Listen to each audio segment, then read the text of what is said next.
listening to episode 113 of Mitolife Radio. I am Matt Blackburn, and today I have on the show Mr. Dayne Barkley of Barkley Eyewear.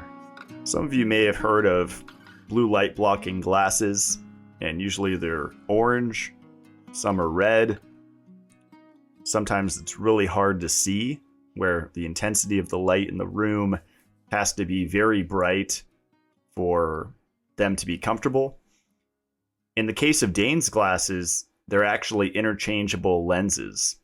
So it's one frame, and you have different options of lenses that you can actually switch out with the glasses. And that way you can use context. So if you're sitting on the computer all day doing office work, or you're even at a conference with no outdoor lighting coming in, and you're just getting cooked under artificial light, you can really protect your brain just with yellow lenses. And you feel the difference. You'll feel less fatigued at the end of the day. This is one of the easiest things to upgrade with your health. And it still blows my mind that people are not aware of it. Or if they are, they aren't aware that different colored lenses have different effects and are useful in different situations.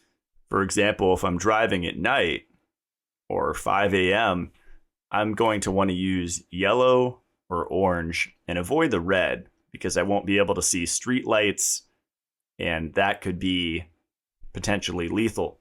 So it's about knowing when to use the different lenses in different situations. And if you get this down to where it's second nature, you don't have to even think about it. You just throw on the glasses. If you're going to be looking at your iPad or your iPhone at night, you must wear the glasses, and it makes a huge difference in your overall health. So let's begin the interview. Here is Dayne Barkley of Barkley Eyewear.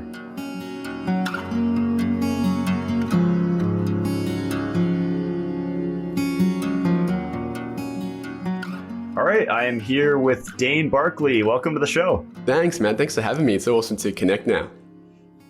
Yeah, definitely. I was really excited to see you launch the blue light blocking glasses, because I've been looking for years for ones that fit a lot of criteria, that were light, that were effective, that were versatile, and yours check all the boxes. And so, I was really excited to share it. And now we can dive into a little bit of the science and, the basics of why someone would want to block artificial light. I've been playing with it for years, and my whole house is decked out in like orange and red bulbs, which I think is extreme for most people, but it's not too extreme like you recommend to just throw on a pair of glasses at sunset, right?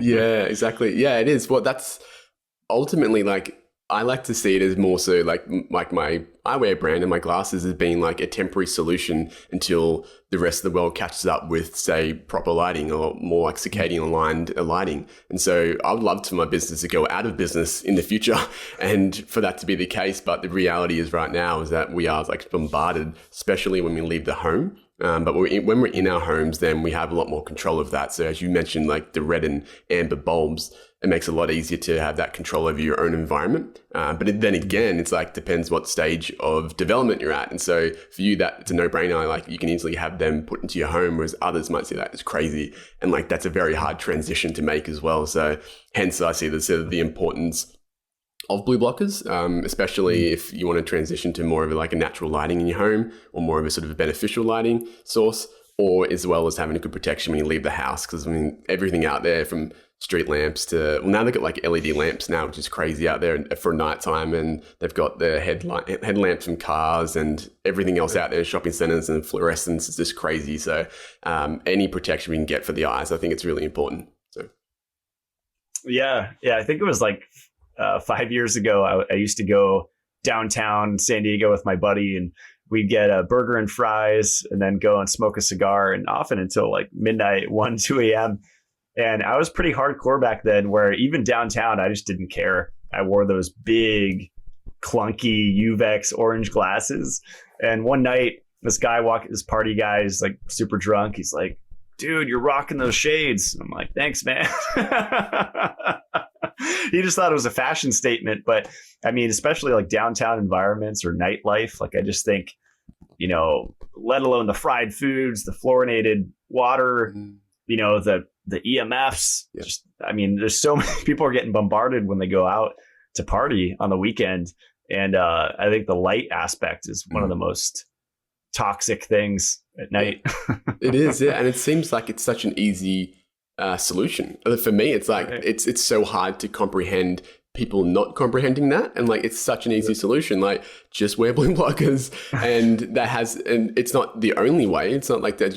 As you are very well aware, and most of your listeners would be too, it's like there are so many areas and we're multifaceted beings. So you can't just say it's just light and like once you block light, everything's solved. But it's just a really easy area to mitigate as well. So you just said like you wore the UVEX, and I mean, I started with the UVEX as well, and I would only feel comfortable wearing them at home. And so good on you for being like bold enough to wear them out there, because obviously you value health quite high. And so other people value their physical appearances probably more or higher. And so therefore that stops people from, say, wearing something with a tint in there. So hence the reason why I created my brand is so people would have a comfortable transition to wearing, say, tinted lenses and not feel like judged out there in the public. And so it's still a very slow progress, as you probably see out there in public. It's not I guess really well accepted or known right now just yet in the mainstream space, but it's I think it's slowly getting there. And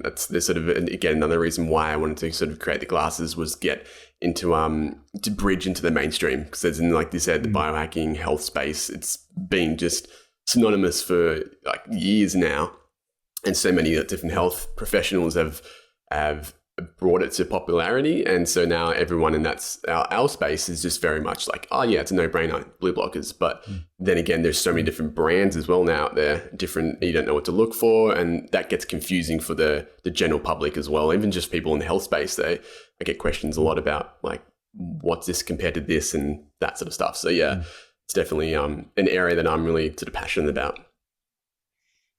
I love it. And how long have you been studying health? Because I think we've had somewhat of a parallel journey. Like you got pretty heavy into the biohacking, right? Yeah. I'm definitely not in that space anymore now. I don't like sort of relate to that, even that terminology, or even most people in that space. But I think it'd be approaching about 7 years now, maybe a little bit more. I mean, I grew up very much in a health conscious family, so had a really good sort of background and sort of upbringing. So therefore, it was already second nature to me.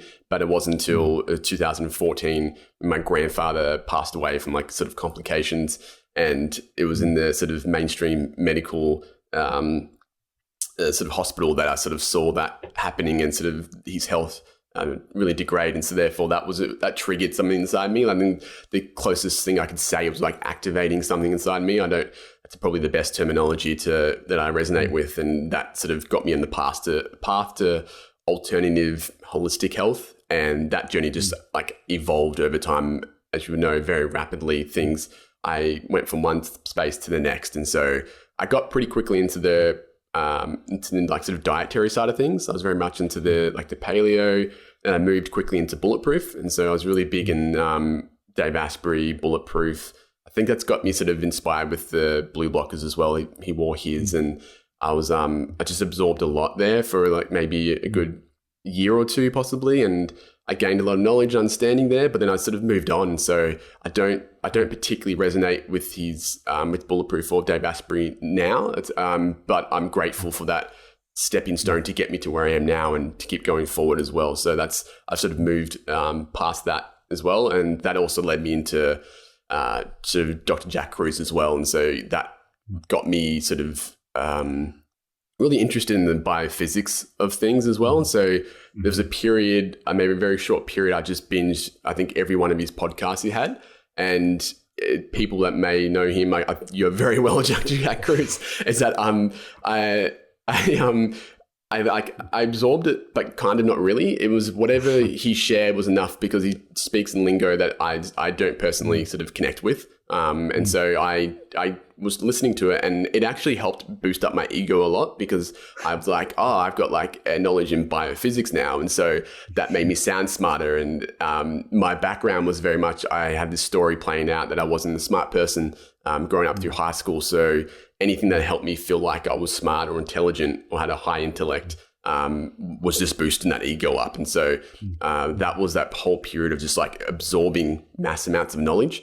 And Jack Kruse was one that just made me feel like I was like biophysics, and I knew quantum biology. I was really in that space. And so it was a very short period. I just absorbed a lot, and it led me into the space that I'm very grateful for, because it got me understanding more about light. And there was the particular blog post that I saw from, I think it was, I don't know, Jason Lauritzen, I think you might be familiar with, or he had a really comprehensive blue blocking blog post that I like read, digested, and like really gave me a good understanding of light and the effects. And then that led me into a lot of books that I read as well. So Dr. John Ott's Health and Light and The Healing Sun, Richard Obday, like all these different books that gave me a different perspective and sort of led me to the sort of internal realization of like the importance of light. It was all that area of light that got me fascinated, but it wasn't the picture didn't really get complete until my grandmother, she passed away in 2017, and she was blind for her last, I don't know, 30, 40 years of her life. So she never saw us or her children sort of grow up. And so that was a huge inspiration for me, was that when she passed, I was actually outside one morning sungazing. I was getting some sunlight in the morning, and that was the thing I was learning at the time. And when I was living at home with my parents, I was sungazing, grounded. And I remember looking up towards the sun, and I was just, as naturally you sort of fall into a sort of a spiritual space. And so I sort of connected the dots that growing up, I wanted so badly to have this fame and fortune through acting. And that was my first sort of pursuit of what I thought I was here for on this planet in this lifetime. And that wasn't what I was meant to do. But I wanted to get the money so I could fix my nan's eyes so she can see before she sort of left this earth. And so that didn't happen. And so when I connected the dots after she passed, was that I wanted to help people's eyesight. And so my knowledge, I guess, that I've learned over the years about the detriment of artificial light and what it's causing on the eyes, and also just circadian health and everything that comes from that, got me sort of connected to being that, like, I couldn't save my nan's sight, but I could save a lot more people out there, their sleep, their eyes, and just from a simple application of sort of blue blockers, for instance. So that was a big inspiration, and sort of led me, that's a sort of long story short, into what also a driver. So it wasn't just like I just saw a market for it, I wanted to go out there, because there are plenty of blue blockers, as you know. I've experimented with most of them, and for me, I just had no interest in competing with what's out there in the world. That's not what I want to do.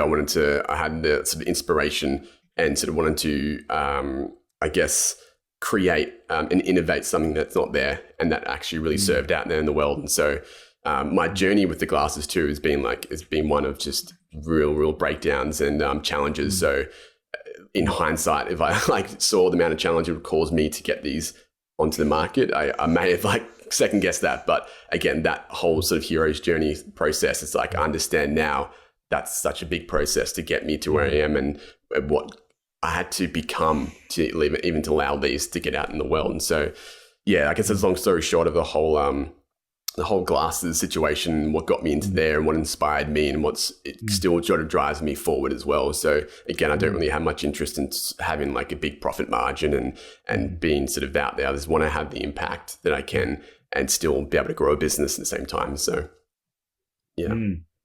That was beautiful, man. Yeah, I love that you brought up just the emotional component. I mean, because I can relate with my family, and I think a lot of people can, where your parents or grandparents start breaking down, and then they get caught in like the medical mafia, pharmaceutical cartel hamster wheel, and a pacemaker gets put in, and then they get limited to treatments just because of that pacemaker. They can't put it towards healing devices, or pharmaceutical drugs. They can't take something medicinal like Shilajit because they're on pharmaceutical drugs, or whatever it is. It's like they limit the options and they narrow it down, and I think that's part of the matrix.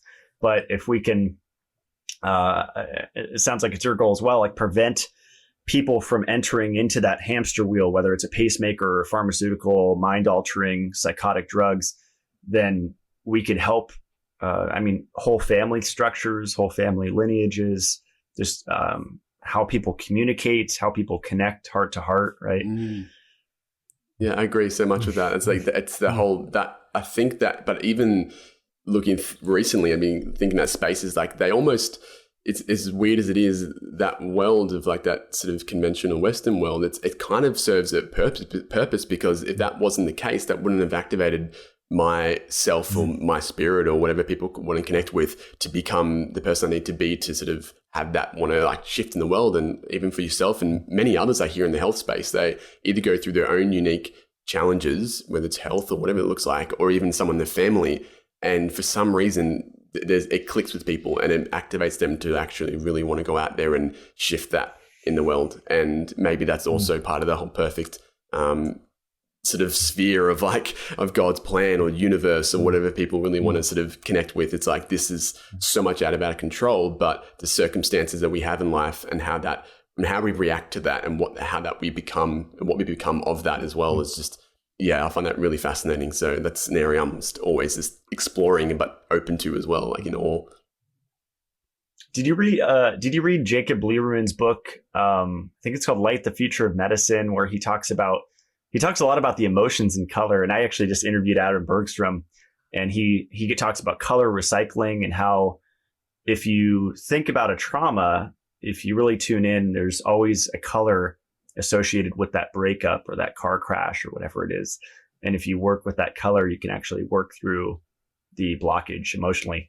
Yeah. Actually, I did read that book as well. It's on my bookshelf. That was one of the ones in that space. That was the lighting aspect I got really into. I think it was a few years ago now. This is when I was really just intense into lighting, able to absorb that knowledge. And now it's all about creating and sort of serving the world in a sense. But yeah, I did. That was a great book. And that, again, there's so many fascinating elements to that as well. Like from an emotional standpoint, like people don't really comprehend or just think about these aspects of light as well. It's just not as simple as like blue light or artificial light or sunlight, and like there's so many layers to that, and being like light beings and being all these different aspects as well. But we're not just that. It's just it's an element of that to our sort of whole sort of holistic approach to sort of life and health. But yeah, I found that really fascinating too myself.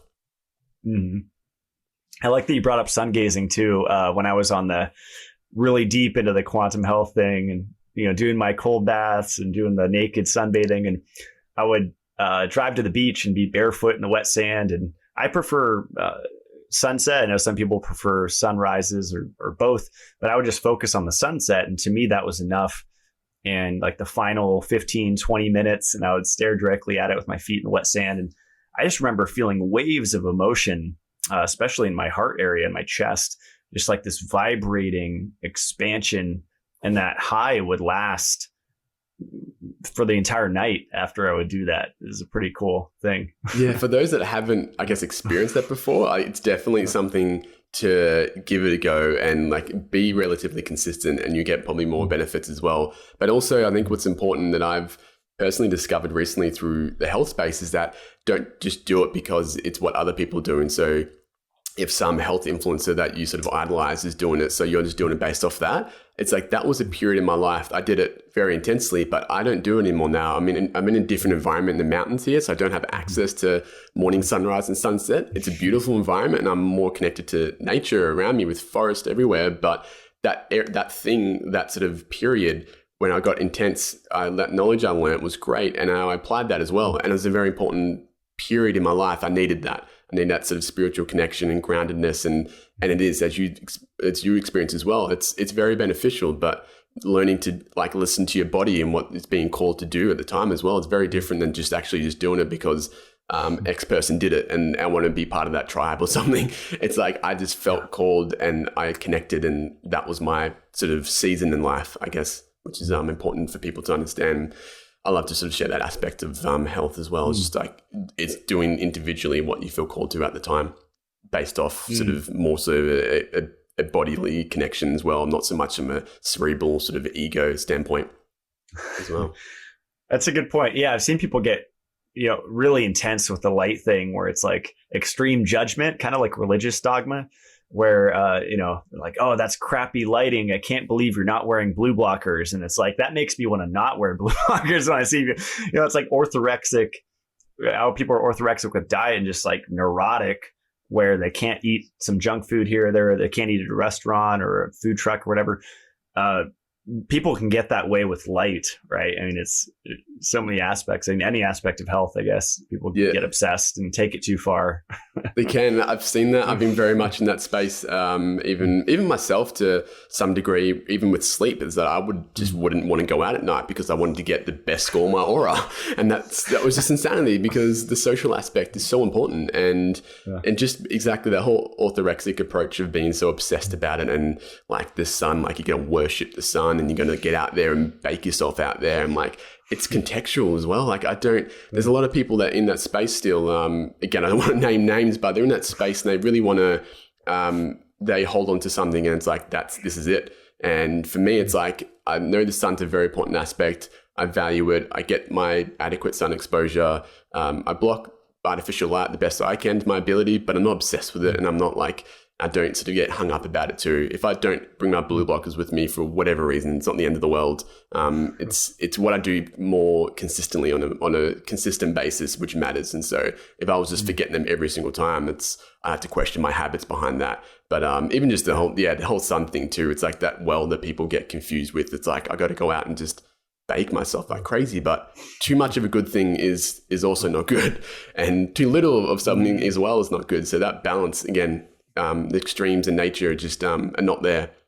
Nature is balanced, and so understanding all those aspects is really key. That's what I believe, at least. Great point. Yeah, and I don't know if you've looked at my info on lipofuscin, but it's fascinating to see like where I came from, where it's like heavy seafood every day. You have some spring water, some really hard water with some iron in it, and then you add in a lot of UV light. And that is the exact recipe for lipofuscin, maybe a little bit of aluminum from just everywhere. And that's an age pigment that I think is often overlooked and messes with autophagy. It's like a serious thing. And what's weird is you can actually see it on the skin. Like, there's no test required. And you see those little spots, usually with the receding hairline. So there's actually a deep connection with light with that. There's actually a lipofuscin disease where if you wear sunglasses, it slows the progression of it. Because there's a lot of junk that accumulates in the eye, especially the retina cells. And, you could say vegetable oils to simplify it, or you can include omega-3 supplements and a lot of things. But that will actually complex in the retina and react pretty strongly to blue and UV and cause oxidative stress in the eye pretty intensely. Yeah, it's fascinating that too. Like, even people not even just understanding this, it's so multi-layered as well. But I think a great, for people that don't really understand, I guess, even that aspect of things, or even in other aspects of health, is that you can just look at someone, if you don't know, like if they're on Instagram or something, and you can just see, or you can feel their level of vibrancy as well. And so if there's something off, it's like, that's something you maybe question. So even if they do, but that's not always it's not always a great barometer as well of understanding, because there's people that look ripped and look really good, but they might have a pretty sort of dark spirit, or they may be someone very egotistical as well. So it's like understanding, sort of doing your own personal journey, and then you find that you sort of resonate and vibrate with the right people that come to your space, and you see people like, oh, they look vibrant and healthy and vital, and they've got a good full head of hair, and their skin looks great, and their eyes are white, and like all those little aspects that are sort of signs as well, and that don't look inflamed, and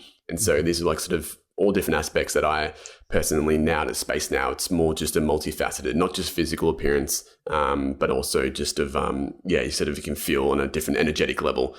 Without being so woo, it's like it's pretty straightforward. You can sort of vibe when someone said, "Oh, I like that person. I don't know what's about them, but they have a good vibe, I guess." And so that's that vibration that people don't really make a connection with. So yeah, I love that. Yeah, and how. I've been kind of getting into how people treat other people. And I notice like a lot of Christians especially, but religious people in general treat people like crap. And so it's like, it doesn't really matter what you believe in if you're treating other people badly and gossiping, just like being mean. That's not, you're not a healthy human being. And that's an obvious sign of imbalance, right? It's true. Like, it's not like as much as you want, even what you preach out in the world or what you say you want to be as your facade of being like, this is what I believe, but then your actions don't match that. So if you're going into someone and treating them in a certain way, or even treating yourself by not looking after your health, it's like, oh yeah, you said you can worship God and Jesus and be really connected, but yet their actions towards their own physical health or mental health or social or emotional health, but even the way they are towards others and the planet. And so it's just, there's so many layers of that. And I mean, I've seen it myself as well. It's just, there's just this obsession with getting into, I guess, a cult-like mentality, whether it's a light cult, whether it's a religion cult, and just really getting into that and just like being like, I personally like to take a sort of pride off being not in any one of them, but in all of them. It's like, I'm just a human being doing my thing. I like to take truth from, because everyone has a little bit of truth, I believe, and just take that and what resonates with me and just become my own sort of version. And just, I don't want anyone to worship me or worship anyone really. I want them to be really connected to themselves. And just, yeah, when you get to that space, I think that's when we really want to serve others genuinely. And when we go through our own inner work, do our own inner work, and clearing through those past traumas and everything else around that, you actually genuinely want to just love and just serve others out there to the best of your ability with your unique skills. And so, yeah, I think that space can be, I can see that a lot. I think most of your listeners would definitely relate to people out there, either know someone that's like in that space and be, yeah, it's just not, I don't believe it's the way where the world should be going, or where the actual healing of humans and the planet is. It's integration is everything. And most of these places, it's all about separation. It's about we're here and you're over there. And so from that whole sort of, I guess, go philosophical standpoint, is that for, I think, this to work, or for us to move forward as a species, is an integration and putting stuff that, like, even some of our beliefs, and putting that aside and realize, like, what's the bigger picture here, and play our part. I love it. Yeah, that's awesome. Yeah, with the context of how the world is right now with this situation, it's like, 6 feet and you can't see someone smile. And it's like, it's obvious the agenda, right? It's like disconnecting human beings. We're electromagnetic photonic beings. And that's a lot of the nonverbal communication, right? Is through light and magnetism. And there's information encoded in those fields, right? It's true. And it's exactly like people want to go into the whole agenda. It's like, yeah, there may be a bunch, whether it's 100 or how many powerful people, that may be their agenda as well to do that. But they're not above universal sort of God laws. And so maybe that's also part of the scheme as well, is that that's causing people like us. And I've seen a lot of great out there, like what this is causing, that suppression is also causing a huge amount of people rising as well. And I like to focus on that aspect of things rather than being about like, we're all doomed and this is it. And we're going to be controlled and all that stuff that comes from that area. So yeah, I think understanding that, I think it's so important to sort of focus on that sort of aspect, because I guess where your intention goes is where your energy flows. Or I think I said that in the podcast. I forget that saying, but it's along that line. And like, that's where I feel like if majority of sort of the world started to move towards, it'd be for good. Yeah, I fully agree. So I was thinking, since you're in the mountains, like me, like I'm not too high elevation, but I can relate with like not having much sun, and you kind of have to, work around not living on the coast and being able to see as much sun, or, being in a northern latitude. Do you utilize light devices? Like I have stand-up UV light, some red lights, a blue light here in my office.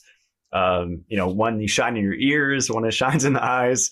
I think all these are useful. And I was wondering if you use these things to like tune your body.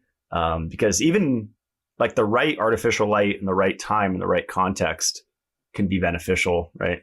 Yeah, it's a good question, because it's not an area I really, I guess I should share more of. I try to share as best I can, but that's an area that I feel it's important because it's so contextual. And so your environment, my environment, I guess, a lot more similar than some other people's environment closer to the equator. And so therefore they're living on the beach in the equator. They can have access to the sunrise and sunsets and that's great. And like that might suit their lifestyle and environment. But we feel called to live out in the mountains here, and there's not as much sun. The temperature's a lot different than it is off the mountain. So we've noticed there's at least 5, 6, 7 degrees cooler up here. And there's so many trees that we actually don't get a lot of sun either. So personally, recently, because we've only been here for maybe 12 months now, almost approaching 12 months, is that we're starting to look into that. And so we just bought recently because of last winter, which is so wet and dark, and we needed something sort of just to understanding the light aspect. We need something to boost up and like sort of anchor circadian rhythm. So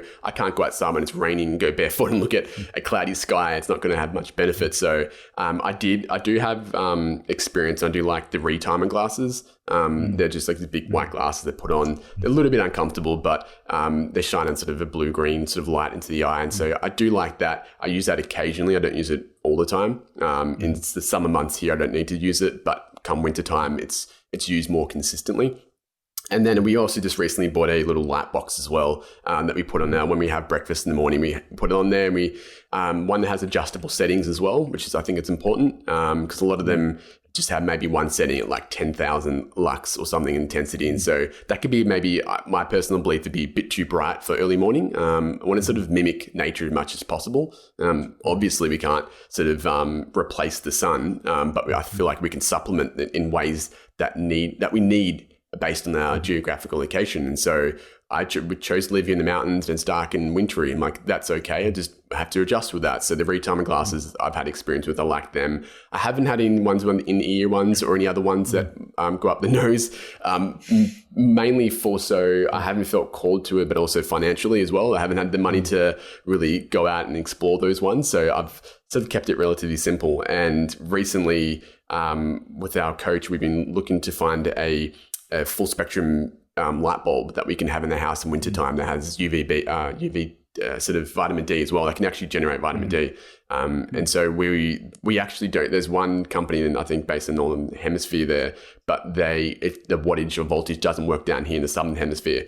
So we have to get it's just, we're still searching for that. So if you're in the Northern Hemisphere where your listeners mainly are, then that's great. You guys have a lot of good options there. And most of the stuff we get is usually from the States. So the light box is from America as well. So yeah, I think it's important to supplement based on your lifestyle and your environment so much. And so understanding the different aspects of that. So the red as well and the blue, and sort of, it's a combination of all of them. So I don't think people just have to just avoid blue at all times and then blast themselves with just red. I feel like there's sort of a balance between finding what works with you and what feels right as well. So I do find with the light box, too much of it, I get too stimulated from it as well. And so because it's quite a sort of bright light, and you just sit on your desk or on your countertop and have breakfast, and it's sort of in your peripheral vision there.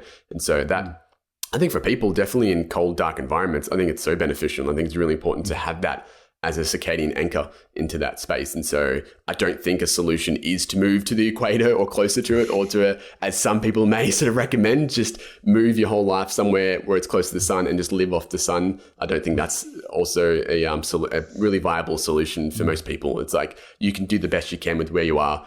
And yeah, I think that's definitely an area that's really, I really want to explore further as I sort of get into it. Those are great points. Yeah, I fully agree. And the reason why I brought that up is there's kind of like two sides of the coin, right? Like there's the blue light blocking, but if you're mitigating that blue and green light at night, that suppresses melatonin production.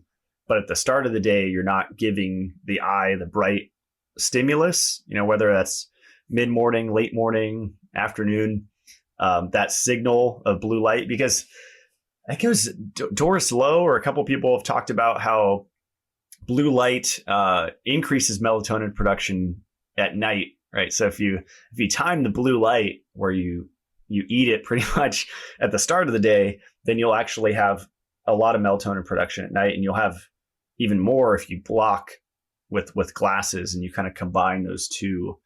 I think there's like that aspect, right? Two sides of the coin. You can't just do one or the other and see really good benefits with your sleep. Yeah, I agree with that aspect. Hence, that's a big reason why I created the glasses I did, because I see the need to block certain spectrums of light throughout the day necessary based on sort of the circadian clock or even the alignment of the sun. So like right now, like the clear lens I have on now that I'm wearing is very it's a very faint blue black blocking tint. So if you're looking towards the light, be a bit of a reflection of the blue there, and so it still allows some blue in. So like I don't want to block all the blue right now and have that completely blocked for me. So therefore I can still operate, I can still see colors fine. And then I have the extra clip-ons based on sort of the time of the day. And so that transition as the sun happens, because the sun doesn't just rise straight away and have a bright light. It's a very gradual transition in nature. And so trying to mimic that sort of natural response out in the world, which is perfect. And so the best that I can sort of do that is by creating these sort of separate clip-ons for the day. I love it. So there's pretty much like 4 modes of your glasses, right? Like there's without the lens, and then there's a clear lens, and then there's a orange, and then there's a red. And that's kind of the progression of the day, right? If you wanted to wear them all the time. Yeah, it is. Yeah, that's what I sort of, the idea, again, I don't want to like claim the idea as like, oh, I created this. I feel like what happened 2+ years ago was that I wanted to solve a problem, and I was so open to receive it that the idea came to me. So I was just open enough to receive that idea. And I'm really grateful I did. And that was when I was just wanted to create this. I'm like, I need to make this happen. So that my understanding and knowledge in the health space sort of merged with my sort of inspiration to create this, and therefore gave me the idea that there's nothing else like this out there. And I didn't see that. And I'm like, I don't want to own multiple pairs of glasses as well, but I also see the importance of blocking a gradual sort of spectrum of lighting throughout the day as well, not just blocking just one and just two. And from a financial standpoint, it just made sense for me to create one that has it all, and that's interchangeable. And so the interchangeable aspect that I really sort of connected with was that I felt most people in the mainstream, my sort of inspiration, I wanted to bridge our alternative health space with the tinted blue blockers into the mainstream. And so therefore that led me into, I'm very aesthetically minded. Very much everything's about me is like aesthetics. So therefore with the frames itself, I'm like really, really did my research, and I searched for a long time out in the world what's either trending, what I like, what's timeless. And so I wanted to create a frame that people would feel comfortable wearing and look nice wearing out. And also it gives them the ability to interchange them as they feel comfortable as well. So not only is it beneficial for the transition of day to night and the actual spectrums to be blocked from that, but at the same time, one pair can do it all, and they can feel comfortable eventually adding in the slightly day yellow tint, or even adding in the orange tint and getting used to that and getting the benefit from that. Because I know it's a big resistant point for a lot of people is that even now, like I still don't see last Wednesday night, my partner and I went out to the Moonlight Cinemas in the garden, and I still to this day don't see anybody else wearing blue blockers, like wearing just orange. And like it's still a very hard thing for people to accept, to feel comfortable wearing it. It's something tinted at night outside of their home at least. And so for me, having that ability to clip them on and off as they feel comfortable. And so even for some people that may just want to have clear ones with the yellow tint, which is a very small tint, at nighttime, that's still of benefit in some way. Right. And if that helps them to get towards the orange and even the red tint, that can really be of value to people, and not having to have multiple pairs and pay $300, $400, $500 to have like all these pairs of glasses and then bring them out with them. It's like inconvenient. And it's just like, for me, it just wasn't a solution that I wanted to sort of see out there. Yeah, and I love the little pouch that you include. And I think I put mine where the red is in the deepest pouch and just kind of progressed them like that. And yeah, I just love the setup. And is it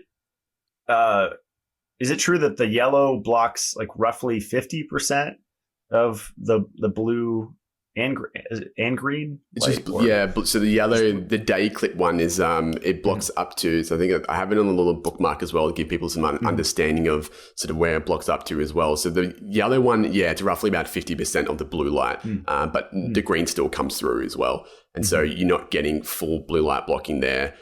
It doesn't really distort so much the coloring. So it's if you need to do some color work and still sort of see that, sort of just enriches the color a bit more. And so that's like a very light yellow tint that we personally use during the day at times, but we don't always use them during the day. Like they're not as necessary. If I'm on my laptop and doing some work, I'm usually around natural lighting through windows in the house anyway. So I'm like, it's not that important. I feel like the importance is definitely from sunset and having that the ideal lighting situation for that. So yeah.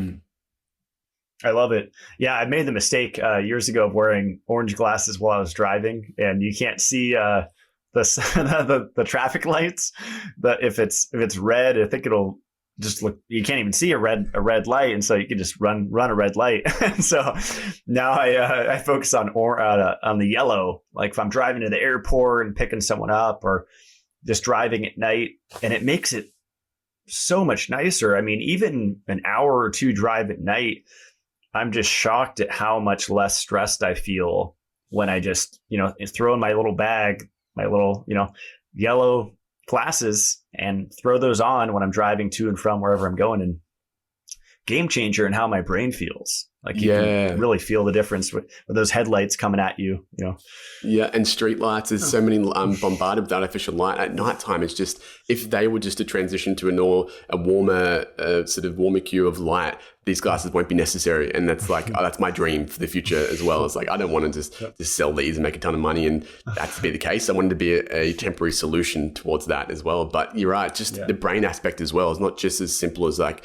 oh, I'm blocking it for my eyes, so my sleep's going to be good. It's like, it's also the level of like cortisol. Like if you're really like alert, and then the car lights are so intense these days as well. And you said I've had experience wherein I even wear my ones with sometimes the darkest tint, the 550 nanometer range.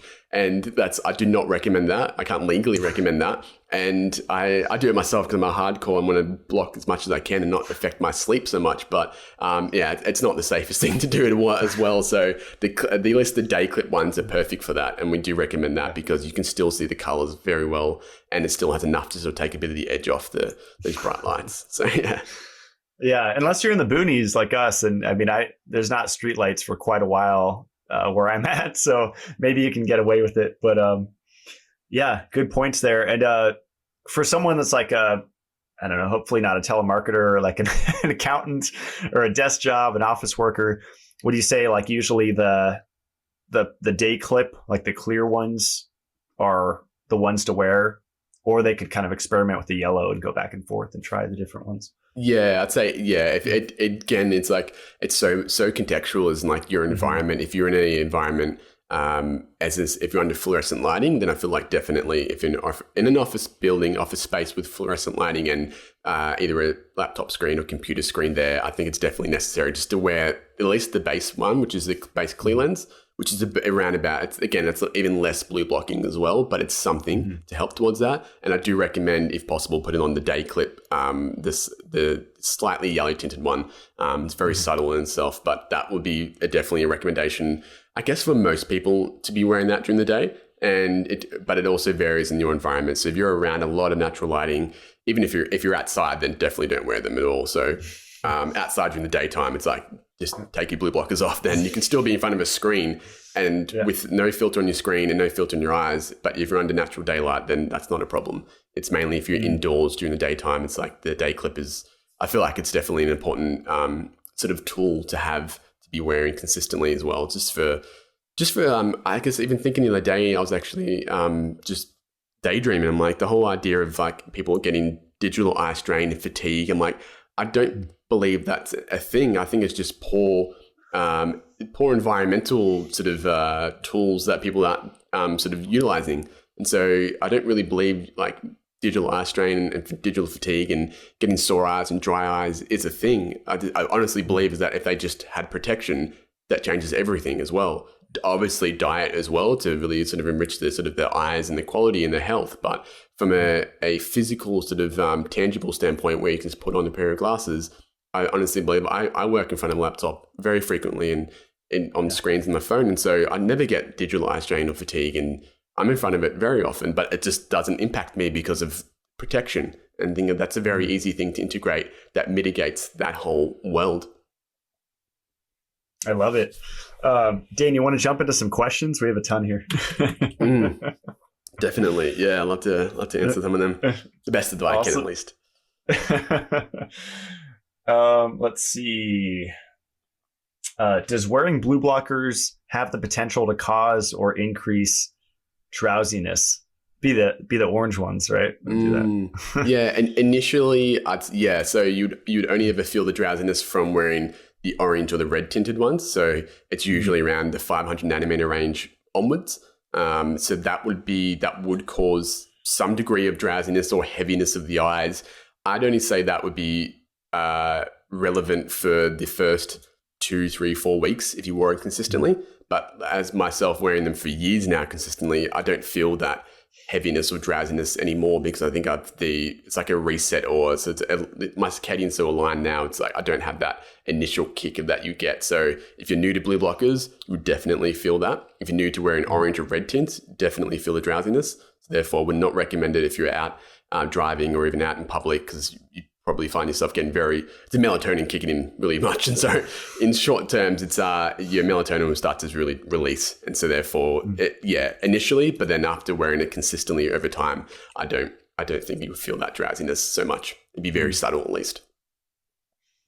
That's awesome. And someone did ask about melatonin and light. I think that's like the most, I guess one of the most important things about blocking artificial light. And there's probably more that we just don't even know about yet, right? Yeah. But the suppression of melatonin is the biggest issue. And it's interesting for me, like looking at serotonin, like Dr. Raymond Pete has written really interesting articles about serotonin being like a hibernation stress hormone, and tends to be high in people that are really aggressive, like serial killers, psychotic people.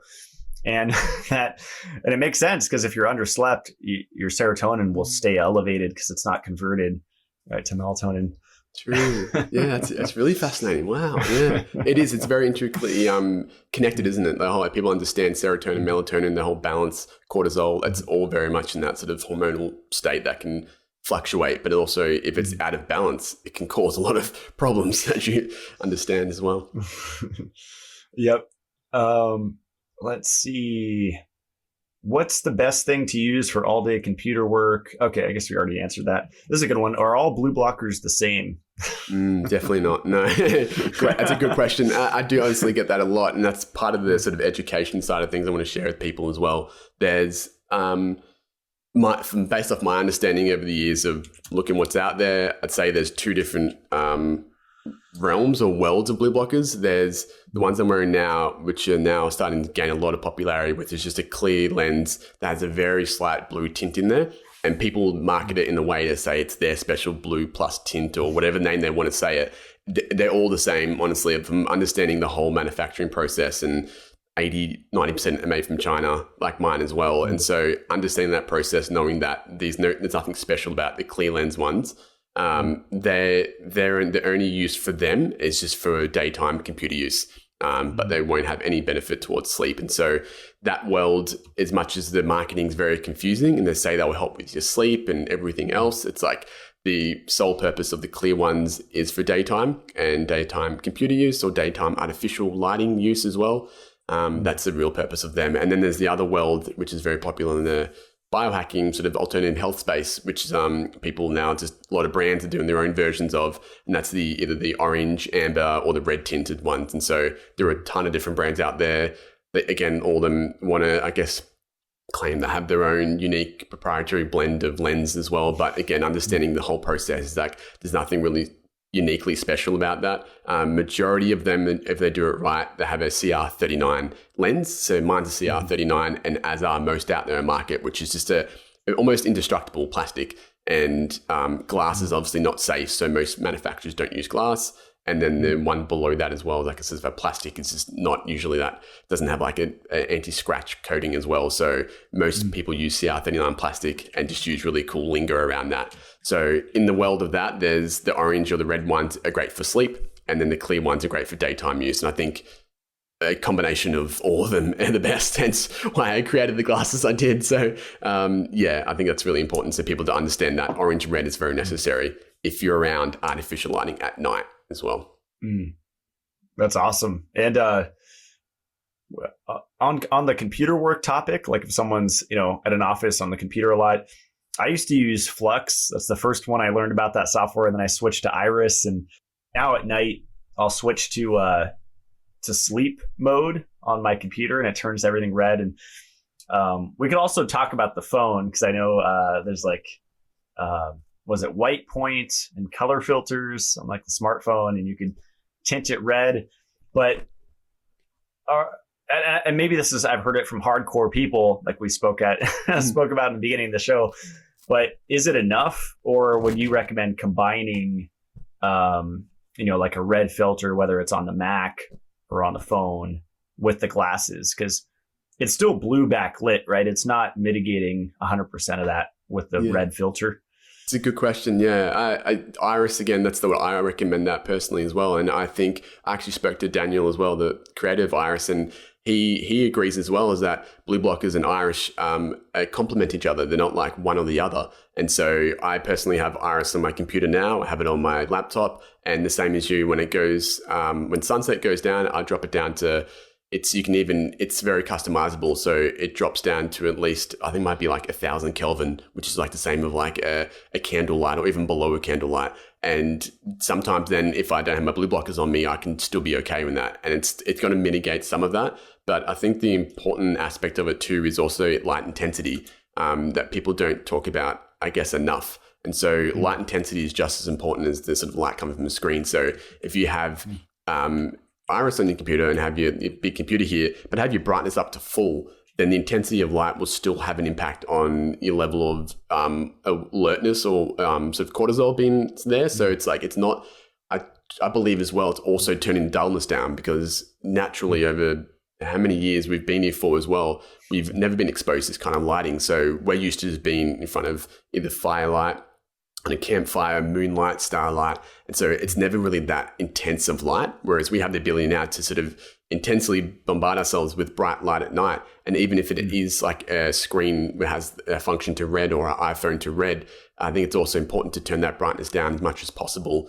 so you can still see it, but it's not having that sort of alertness added aspect of it as well. So I think they both work hand in hand. I personally use both as well. So if I'm at night, if I'm on my computer or phone, then I would have it on the, I actually have on my iPhone, I have it on night shift all the time during the day. So it's just permanently on night shift. For people that might be, well, obviously are familiar with that, that's not a good enough option to wear that without wearing blue blockers. So if they think they have night shift on at night and don't need blue blockers, I have heard that a lot.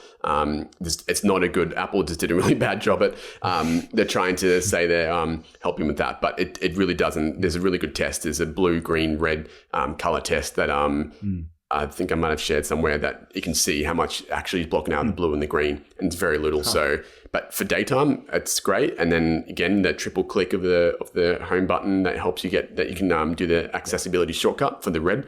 That's also great if you don't have your hand blue blockers handy. But I just personally, like, for me, it's like, it just makes sense to have the double protection. I'm like, why not? It's such little effort on my behalf, and I know that it's just like, I don't have to think about it then.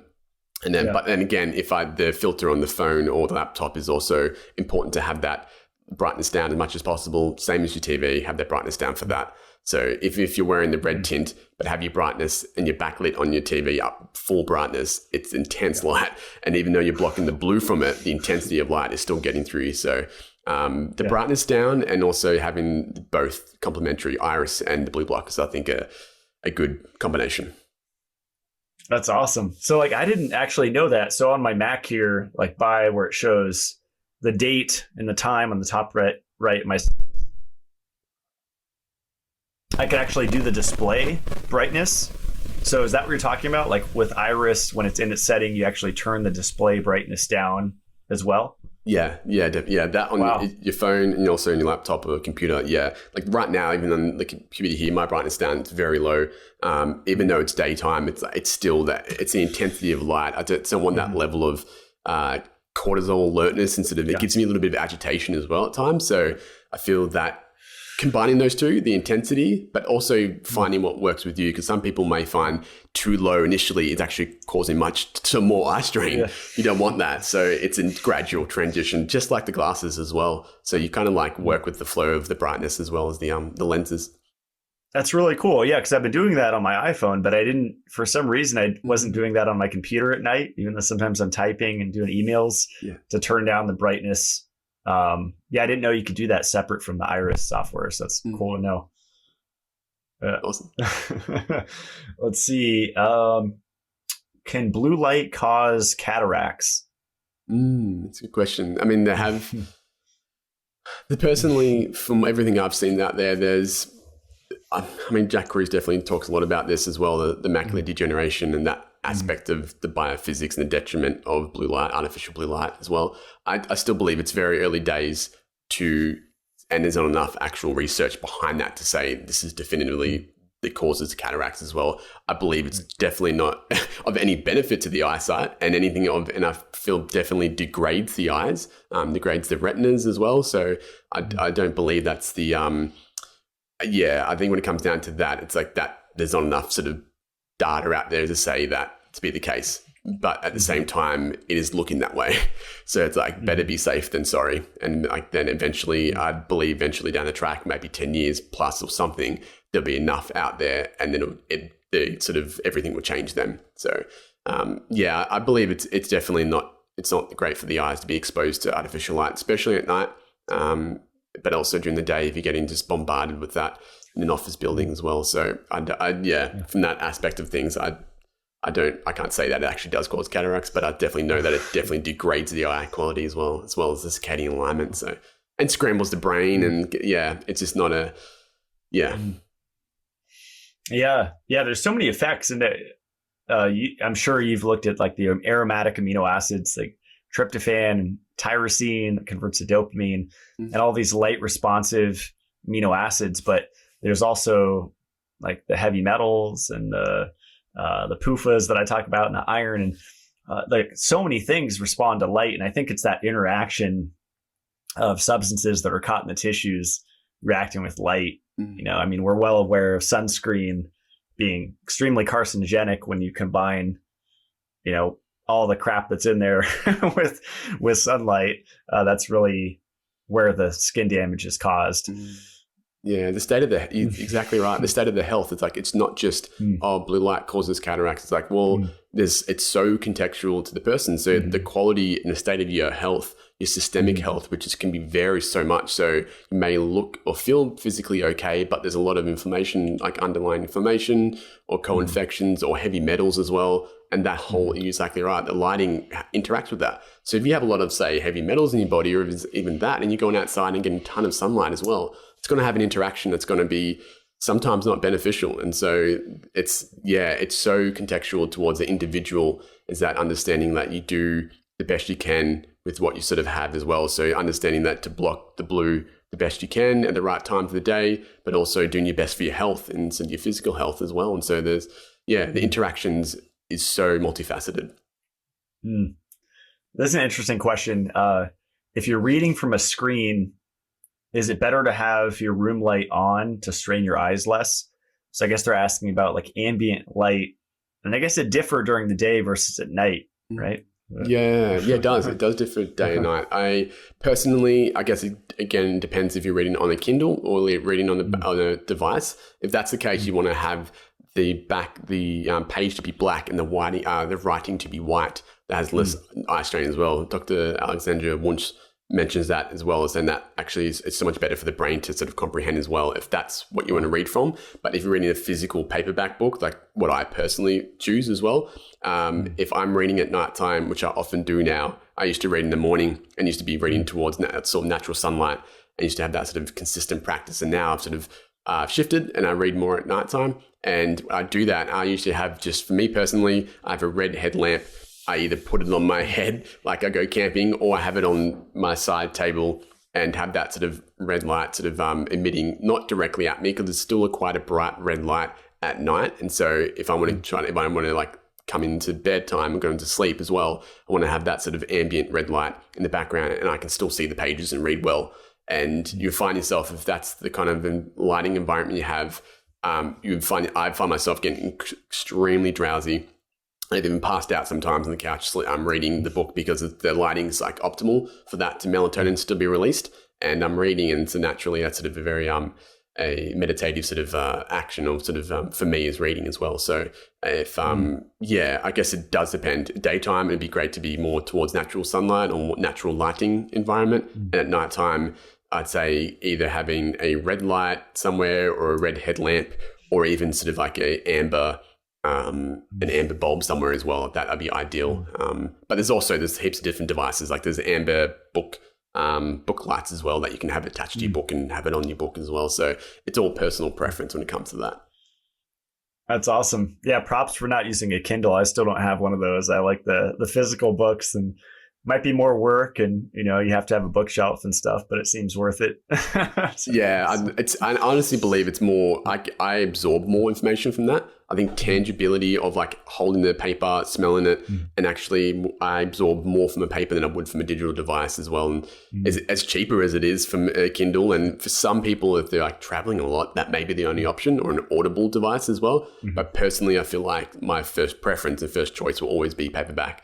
That I feel like I absorb information from that, and I can feel that and see that and flick through the pages and what I've progressed through as well. And so I absorb very well from that. And I think most people do, but it's like, again, it's based on your lifestyle and your circumstances as well. But yeah, paperback's the way to go for sure. That's awesome. This is a good one. How to know when you've bought fake blue blockers. Because I used to tell people kind of like Google or search color blue, like the images, and it should look black. Is that accurate advice? Yeah. Yeah. The great, if you Google the, or search I think it's the red, green, blue. I think it's called red, green, blue lighting or spectrum. It should be 3 separate circles that sort of overlap each other. That is the best sort of image to go by. Even so, if you're on your phone or even on your computer, and if you look at that there, if you see the blue very visibly, then it's noticeable that your blue blockers aren't blocking that much blue then.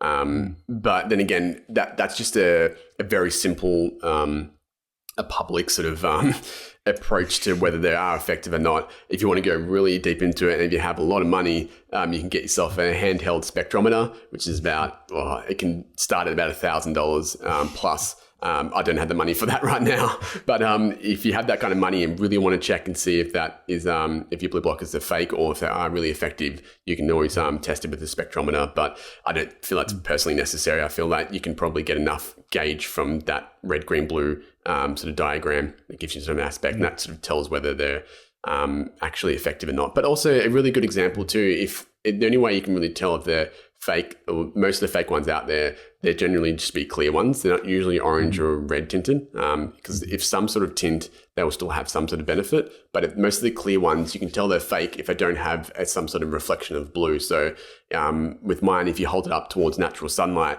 you will see some of the reflection of the blue there, and it's sort of like a bluey sort of green reflection of that light. So you realize, it does have a bit of a blue tint in there. So that's a good example for people. If they buy something from Amazon and it's just a clean, like a plain clear lens, that's not going to do anything then. Interesting. Okay, cool. This is a good one. Should the entire spectrum of artificial light be blocked rather than just isolating the blue light? I guess, I don't know where the context of this question is. Maybe they're talking about at night. I've done crazy experiments, like the RV I was renting for a year. I had like LED UV light at night, because I think I heard that from Cruise, and I was like, UV light has no timing detriment, so you can use it a minute before bed and it's fine. And then one night I'm looking at my bed in the RV, and it's like the movie They Live, with where he takes the glasses off, and I put them on, and I notice I can barely see the light above my bed because it's mostly blue, because blue is close to UV. And I was like, shoot. For like 3 months, I've been blasting myself with blue light before bed with this quote unquote UV LED, because there's a lot of blue in that. But anyway, a little side note, but it's because green is at like 555 nanometers. Also suppresses melatonin. I don't know. I've heard like it's as much as blue light, but I don't know. I guess we can go wherever you want with that question, but yeah, that's still it's again like that whole aspect of like, this is all based off my understanding and what I've learned over the years, and that will definitely evolve over time as well. And that's not like definitive, like this is it, but my understanding as well, it's like up to 550 nanometers. I think they have done very limited studies to show that is the most effective towards melatonin release as well, because understanding melatonin productions, it's built during the day and it's released at nighttime. So having that sort of blocked from a blue blocker's perspective that you want to see if they have on their website as well, if you're looking for brands and want to see if they trust them, a good nighttime lens will block at least 550 nanometers. Some say 560, Some go up to 600. My personal manufacturer there said they wouldn't actually put 600 in because it's too dark of a tint, and I don't even know if it's actually like that legal, like in terms of from a glasses perspective, because it is so dark of a tint. But I think it's a monochrome tint, that one there. But I feel that's really excessive and not necessary, because you shouldn't be in an environment that you need 600 nanometers to be blocked, because therefore, for that to be the case, you have to be bombarded by a lot of artificial light. So my solution is that just trying to shift your natural environment or your home environment to more natural lighting anyway, and you won't really need my glasses. So if you're not watching TV at night or in front of screens, you just have your natural orange or red bulbs, or even just like candle light. Or no lights as well, and you don't need wear blue blockers then. So you need to have X amount of nanometers blocked. It's only beneficial if you're in front of really bright screens as well. And so even my orange dusk lens is still very beneficial nighttime. If you're using iris in the computer, have your brightness down, that will still have such a benefit, and that's only blocks up to 500 nanometers. And so again, like that nanometer range is important, but I feel like people can get a bit obsessive, being like it has to be this range for it to be the case. I think there's a lot more context around that as well. It's not just block this range and that's it. So yeah. I like the functionality aspect, because I do a lot of posts and editing and stuff online, and I prefer orange glasses at night instead of red, because I do have some red tinted, but they're so dark, and unless I'm at like a hotel or a really extreme environment, then maybe I'll use red glasses. But if I'm at home, and like you said, I have my little fake candles around, the OLEDs that are good. And it's just like a healthy environment. Then orange to me is plenty. I thought that was a great point. Yeah, I agree with that. Definitely. We had a bunch of questions on prescription glasses, and someone that has terrible eyesight, people that already wear glasses. I know there's like clip-ons. There's a couple companies I know of. And then, I guess your idea on people that already wear prescription glasses, what their options are. It's a good question. We do get that a lot. It's quite a frequent question. Customers coming to us and asking about that. I guess personally, from our brand perspective, is that being such one of the smallest blue blockers out there now, and such a new startup, is that our cost has gone into creating these two glasses with just planar lenses, so no prescription or readers or magnification whatsoever, just to sort of lower costs down, because ours is definitely a more costly production than you would find any other blue blocker out there. Understanding the whole production value and cost of these things as well, and knowing how inexpensive that almost they are to make, understand what others are charging now, and understand how big their profit margins are. So knowing mine has more intricate sort of counterparts to it as well. The reason why we can't actually offer prescription right now. Down the track, that would definitely be something we'll go into, but for now we don't offer that personally. There are blue blockers that do offer prescription, so if that is better for people to go with them or to look into that, they can. Some big brands out there do that, but then again, they lose the aspect of having multiple pairs in one as well, and so they'll have to probably buy 2 or 3 pairs with prescription, and that can get extremely expensive, and I don't see it's really necessary. So our solution that we offer people with the glasses as well is that, because these glasses are cellulose acetate, they can actually be molded and fit your own prescription lenses into there. And so we have a lot of customers successfully do that now, and they love that. And so from your local optometrist is what we recommend. Is if they want to buy our frames, they can take our frames into there. They can get these lenses popped out, because this is clear planar lenses, and they can get their own prescription lenses cut and put into our frames as well. And so that, therefore, they get the benefit of their prescription as with the added clip-ons as well. So I believe that's the most affordable, practical option for people if they want. But we only offer 2 styles right now, which we believe cater to most face shapes. But if people really want like crazy big pair or like a really weird style, then we've only got the 2 to offer right now. We're going to be building more in the future as well. That's awesome. Yeah, that's a good tip. Let's see. Someone was concerned, would the plastic without prescription mess with 20/20 vision?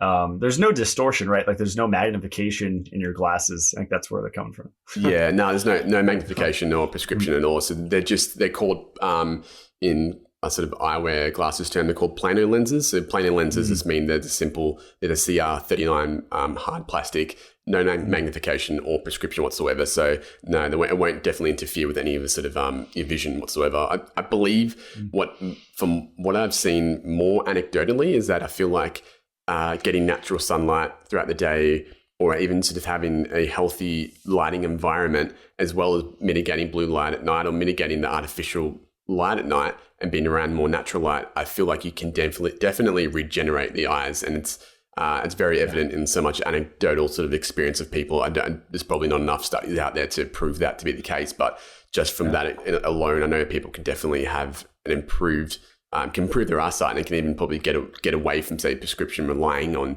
that, because naturally we were never meant for that as well. It's only the sort of addition of these devices and the intensity of this lighting paired with sort of poor dietary lifestyles and everything else that comes from that as well. You combine them all together, and that's just it's concoction of that. So I think definitely can heal your eyes from having a healthy lighting environment is definitely a big aspect of that. Yeah.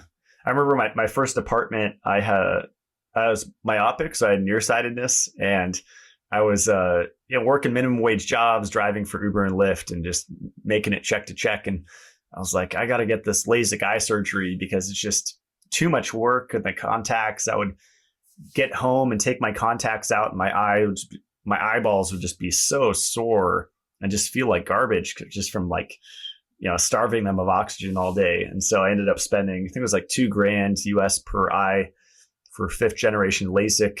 This is maybe 8 years ago. And I don't think I regret it, because now I think I still have 2015 vision. My vision's awesome, and especially with what I know now. But I tried the Bates method. You probably looked at the pinhole glasses, and I was doing figure eights with my eyes and looking in the distance, and I was combining all these things. And after 6 months of trying to naturally improve my eyesight, because a lot of people say you can, maybe it's because I was doing PUFAs and I didn't know about that aspect. I don't know. But I don't regret getting LASIK. Just want to throw that out there. And I'm not an affiliate for any company, but I know some people say it screws up the clock of the eye, right? It fixes the camera, but it screws the clock. That hasn't been my sleep's still good, so I don't know. Yeah, I've heard that as well. That's what the thing about the LASIK, I think, was that how it can have that impact in the eye and that sort of surgery. But then again, it's like your circumstance is like, what were the options then? Like what you were doing was not working, and it's probably causing more harm. So then what you did was, even though it may have been, as a consensus being like in some spaces being like, oh, you can't do that. If you have enough sort of understanding and care for your health, you do the things necessary. And so even now you're doing the things necessary. That's not just LASIK eye. And then you're going back to bombard yourself with bad screens and eating bad environment. Like you're doing all the other aspects of health that helps with that as well. So it definitely can be healing light as well, but it can also be, it's just one very small part of the picture that with everything else under that as well. So. Yeah, I'm helping my neighbor since I moved here. It's like in the boonies, no one's really into health out here. So I've brought kind of like a hospital right to the stream of all my stuff. But my neighbors, I helped them with whatever my neighbors are dealing with. I'm just like, here you go. I just throw them bottles of stuff that I recommend. And my neighbor was dealing with a detached retina. And so I got him a near infrared flashlight. It's less than $200. I think it's pretty affordable. It was just a little Christmas gift. And I was like, here, shine this in your eyes 30 seconds, a day. And he said it's helping a lot. It's the research on near infrared wavelength of light for eye health is fascinating, because I think it's not necessarily the visible red or the far infrared. It's like the near infrared. There's something really special about that wavelength that penetrates deep, but it's supposedly regenerates the eyeball pretty well. Well, it makes a lot of sense, because in nature, like the near and far infrared will be found in firelight, for instance, in just different and varying degrees of that. So when you can sort of concentrate it and use it more therapeutically, then that makes sense that it can be actually of benefit as well. So it's just, it's harnessing parts of nature that we know, and that can actually sort of be targeted use towards that. So again, experimenting is so important as well, like to seeing what works and what feels right as well. Like not just holding on to something that you feel that makes sense because if someone told you, rather than being like, hey, like you've learned some stuff about this, now like apply it and see how that goes for you. and be connected to that as well. So yeah. Yeah.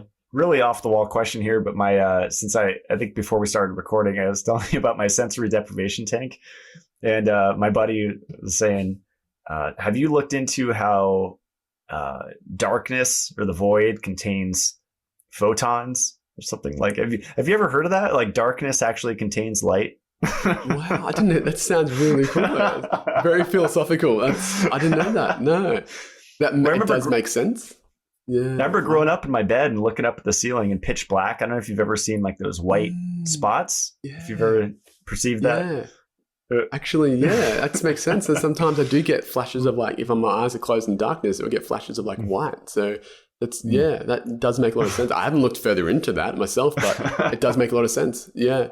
It's like, again, we're light beings. So like there's aspects of us that are like electromagnetic beings, we're light beings, we're water beings. There's so many levels of that, but it's it doesn't surprise me at all. Yeah, I think it was now we're getting super out there, but I think it was David Wilcock I used to listen to. He talked a lot about the pineal gland, and I think it generates photons. He says it's like a Stargate or something, but I wonder if that's the visual light that we see in the darkness is like the pineal gland photons that are being generated. I don't know. That would make sense. Yeah, the pineal gland, and that can get calcified from so many different things out in the world right now. So that's having that as clear as possible. I was lucky. I was never brought up on tap water, so never had to worry about the sort of the fluorification of everything out there in the world. So I was very fortunate for that. So I feel like my pineal gland's pretty. My third eye, at least, is it's pretty sort of clean. At least, so I'm very grateful for that. But yeah. It's awesome. It seems that way. Yeah. But my friend Josh was saying if people can't raise their magnesium levels, usually it's because there's fluoride in their water, kind of keeping that down. Like iron overload will do that as well. Suppress those magnesium levels. So yeah, interesting. Yeah. What are your thoughts on like sun exposure on the skin? Because we had a question about how do we protect more than just our eyes? And they said SPF and blue light.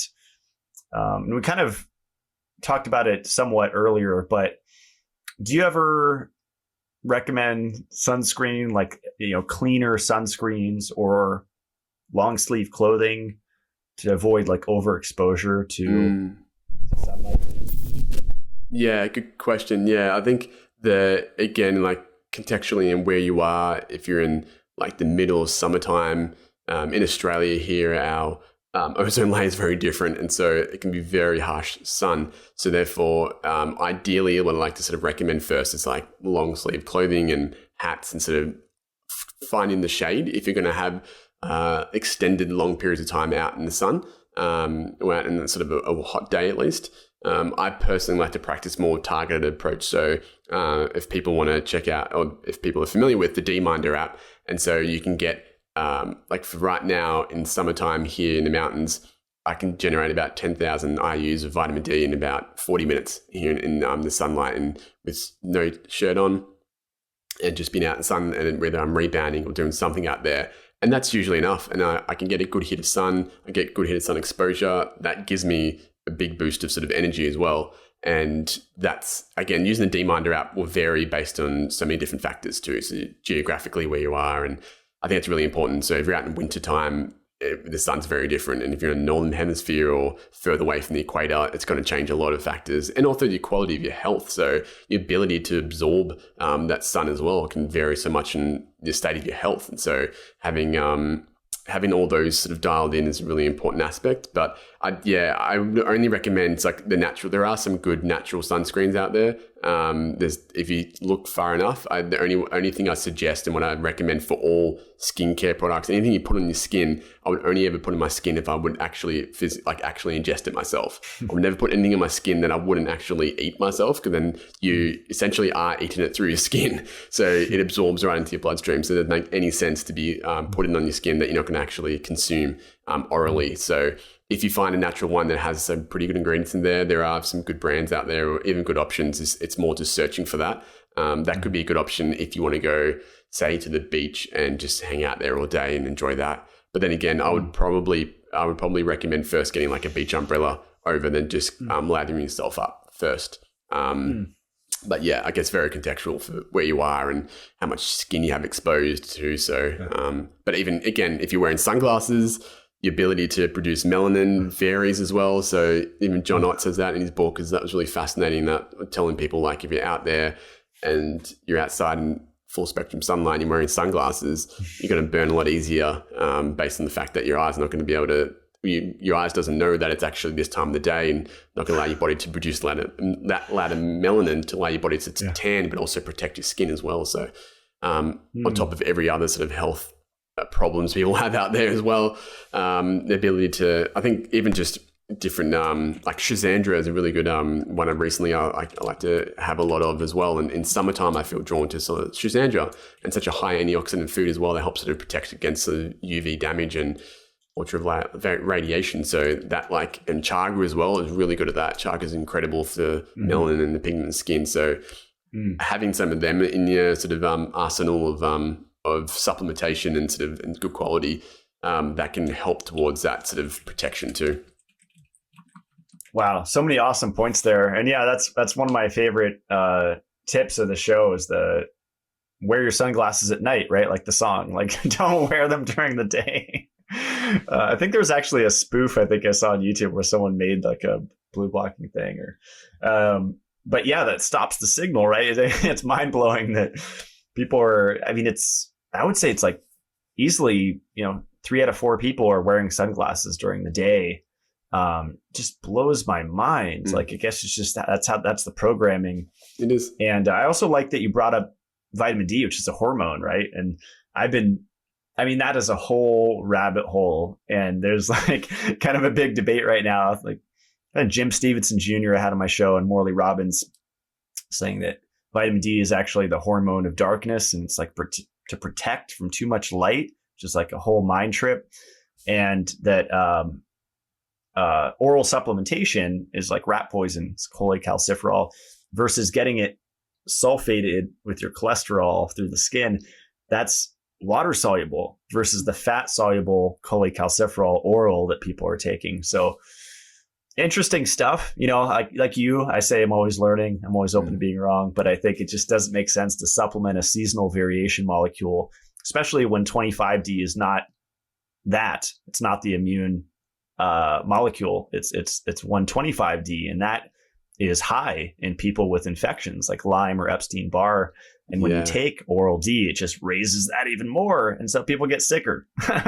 So it's I don't personally supplement vitamin D, and you'd be the same. Like I don't see the point in that either. I don't recommend that. I personally believe in following as close to Mother Nature as possible, and that means summertime right now is quite a small window for us here up in the mountains here in Sassafras, but that means I just make sure I get a good hit, like a reserve for that to help throughout winter, and that's enough. And also just through different supplementations like the good quality chaga or Schizandra or reishi, all these things that are really beneficial to add to that as well, or just eating a really healthy diet, whatever that looks like. That can vary per season and per sort of season of your life, but also season of nature as well. But yeah, this supplementation, this seems like it's skipping. It's almost like hacking something that you shouldn't be doing.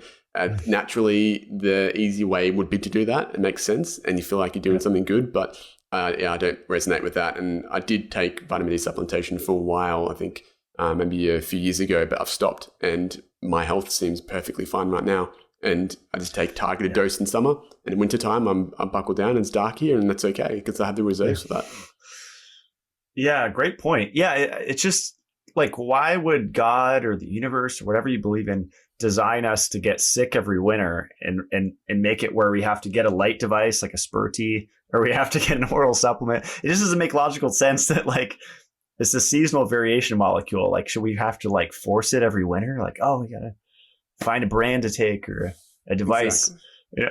Yeah. We tend to complicate things as humans, where if we can just simplify things based off what we've been given out in the world in nature, it can make life so much easier, and your health will thrive for it as well. It's crazy. Yeah, it's what we want to create in the world to make money as well. I think money is a big driver for a lot of these things.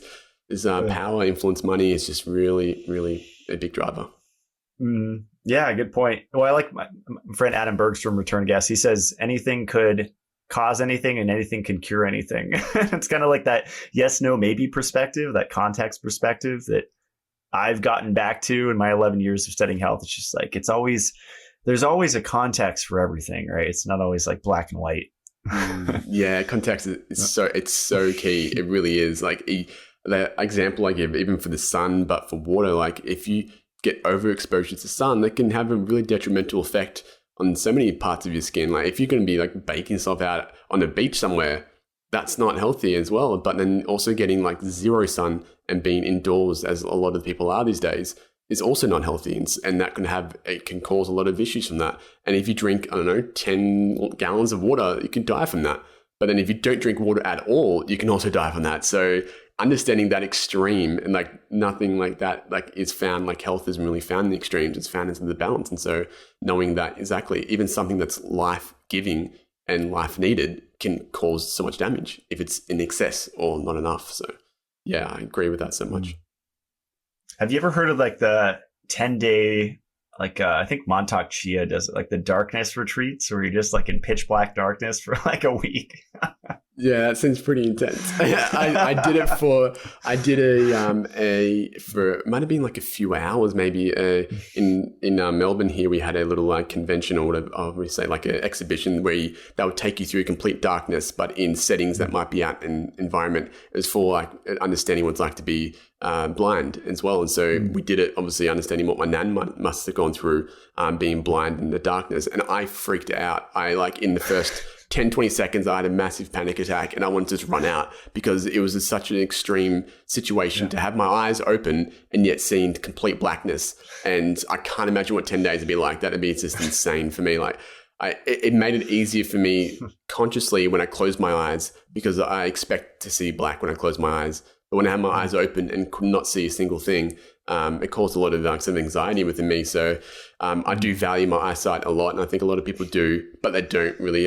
It's like, how much do you value your eyesight when it comes down to if you're starting to lose it, what you do to sort of trying to gain it back. So it's taking it for granted, definitely. And seeing my grandmother, it's like I could see how much I sort of value my eyesight and want to like get that message across to others out there and being like, you can do simple things that can really just help your eyes and help sleep and everything from that as well. And I think it's a simple act of even just wearing blue blockers, for instance, or the act of just being around natural sunlight, you just cascade into every other sort of act that you want to start drinking better water, or you want to start to do this, and it will just continually cascade and you will continually evolve and want to make yourself sort of reach your sort of potential from that. So I love that. That's awesome. Well, thanks, Dayne. This was really fun. And I love your perspective on things, and the drive to create this was really cool to hear. And we've seen more people that genuinely want to help other people. And I see you as one of those, and I really appreciate it. And your website's barkleyeyewear.com, right? Yeah, that's it. Yeah, that and the Instagram at Barkley Eyewear is definitely where we're most active, and when we like to share educational sides and even just us wearing them as well. And so that's the best space to go for people to go to and check out. And they can contact us through either Instagram or to the website as well, find out more. And we're happy to help. That's the difference too, is that it's just us, me and my fiance as well. It's just us two, very simple. And we write like little handwritten messages in each one, because we value that each individual person that gets a pair. We really value that so much. And so the customer service want to go like above and beyond and help people out and answer any questions. And so we don't want to send it off and outsource and don't have that sort of connection. So for us, it's like right now, because we are so small and we can have that sort of impact and personal touch as well. So yeah. I love that. And if people use the code Blackburn, they save 10%. So that's cool too. So check it out. Right on. Well, thanks, Dayne. And stick around as we close out the show. Thanks so much for coming on. Awesome. Thanks for having me on. I really appreciate that and the time.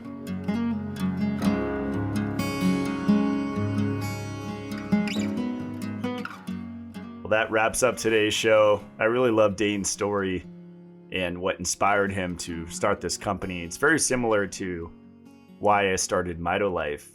There's a huge physical, emotional component to health, and light, mitochondria, all of these things that seem very physics, biology based, make a huge impact on the emotions that we feel, the emotional balance, our ability to bounce back from difficult situations, it really comes down to the basics of light, water, magnetism, and making sure that our mitochondria have the building blocks like magnesium, like copper, to function and create ATP production.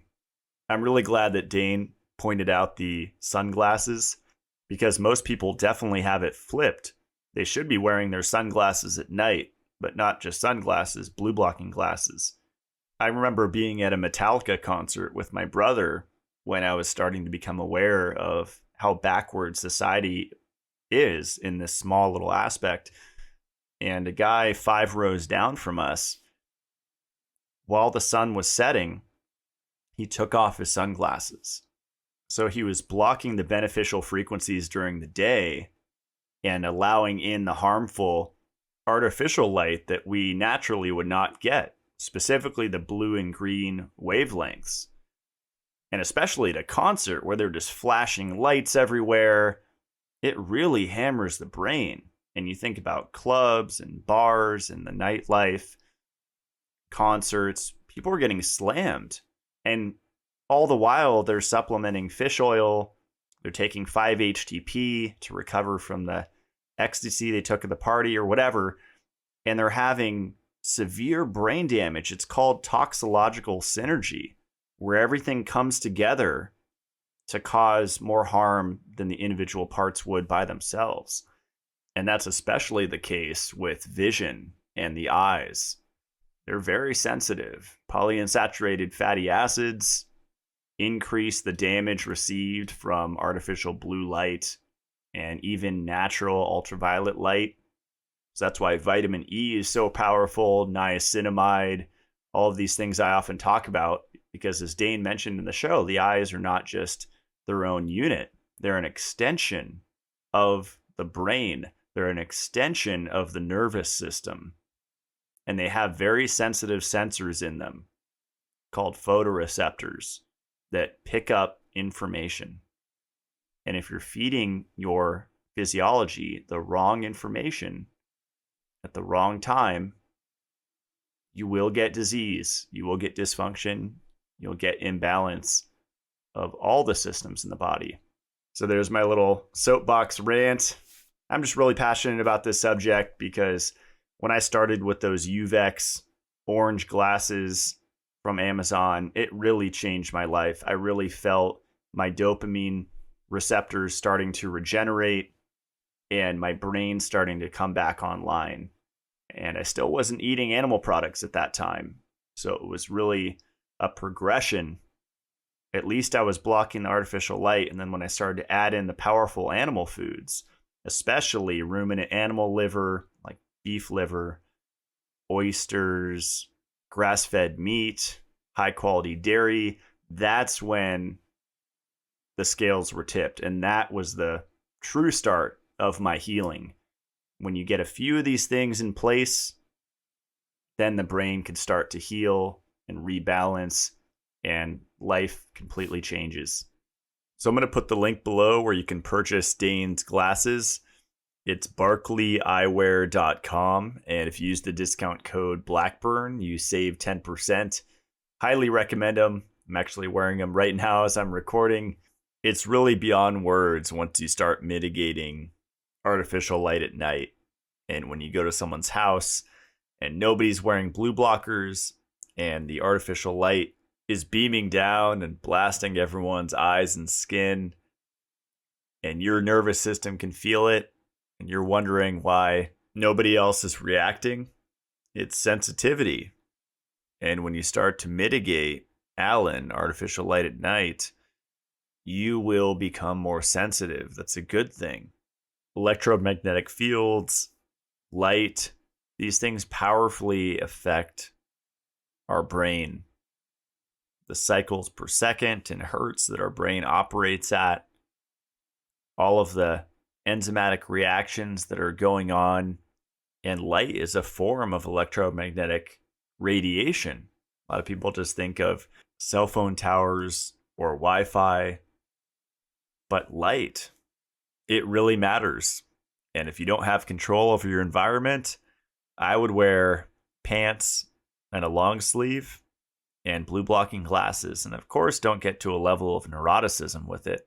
But if you're dealing with any chronic health condition, especially a neurological thing, anxiety, depression, it's definitely worth the effort to put more energy into mitigating this toxin.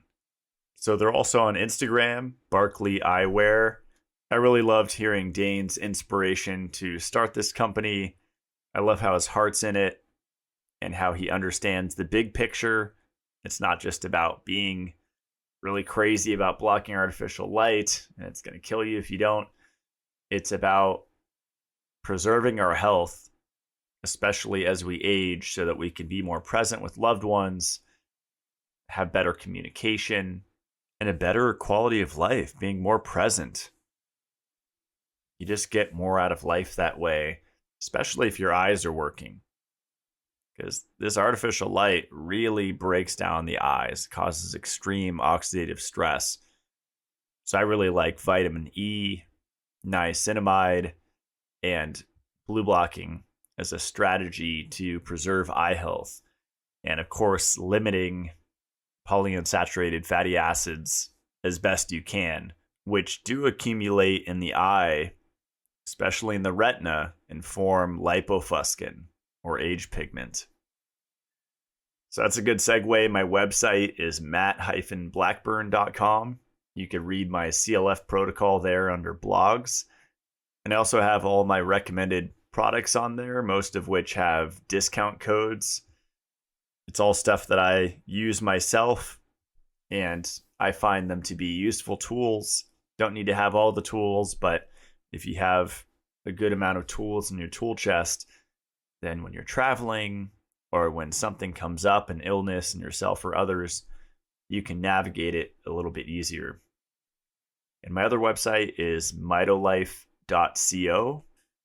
I'm out of stock of a few of the products right now, but there is Dissolve It All, the systemic enzymes, NAD Power, which is niacinamide form of vitamin B3, Panacea Pure Shilajit tablets, and PUFA Protect, which is mixed tocopherol vitamin E.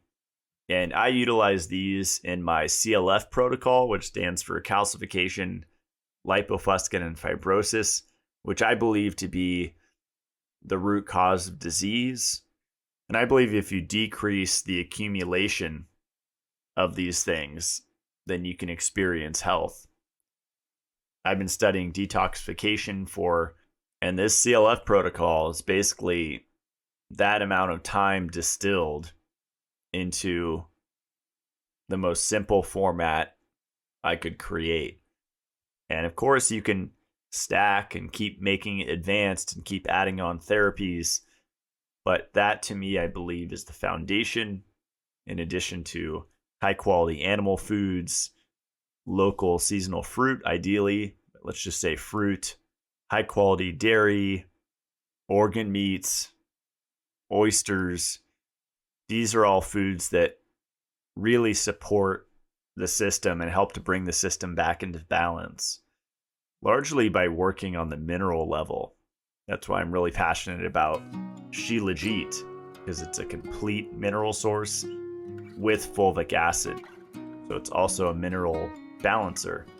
A lot of cool reviews. If you scroll down, you could read people's experiences of trying it. And I've been taking Shilajit in various forms for most of the last 10 years. I used to mix it into homemade chocolate, but now I find it's much easier to just dose it straight in these compressed tablet form. So thank you so much for listening. I have a new episode every Friday. I have so much fun creating this show and asking questions and speaking with experts in various fields.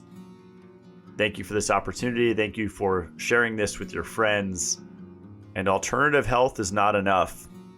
Let's go a layer or two deeper and question the narrative. See you next week.